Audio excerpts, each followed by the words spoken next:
Niretzat Santa Mariako eguna beti izan nire lagunekin oporrak edo ja oporretan pentsatzeko modu bat, kurtso amaieran eskerrak emateko modu bat baita ere beraiekin, eta nola beti Juantxon bokadillo bat hartu eta urteko lehenengo bainoa lagunekin egitea.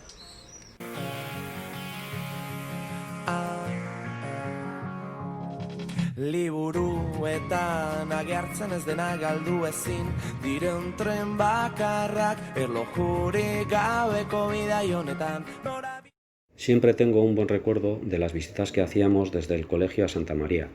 Para mí la primera suponía el comienzo del curso, donde lo iniciábamos con esta visita a la Macho del Coro, pidiéndole en mi caso que me acompañara a lo largo de él, siendo mi apoyo y mi ánimo ante las dificultades a afrontar a lo largo del curso. Y la segunda era devolver la visita a Coruco Ama para ofrecerle todo lo que había sido el curso y darle gracias por estar a mi lado acompañándome siempre. Recuerdo que de ambos encuentros salía renovado y lleno de energía, consolado quizás tras cantar el siempre emocionante Agur Jesús en Ama de despedida allí.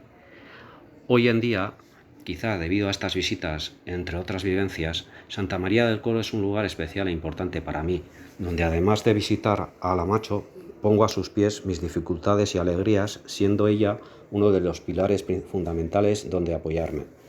La otra vertiente de esas dos visitas la vivía como una aventura de llegar desde la avenida de Navarra hasta Santa María, donde íbamos viendo la marcha del día de Gros, principalmente, en un momento del día en que normalmente estábamos en las aulas y en cambio en ese momento sentía una sensación de libertad y aventura con los amigos, donde después de visitar el templo siempre había tiempo para visitar otros templos míticos de la parte vieja, como la Mejillonera, donde caían algunas bravas o incluso tigres.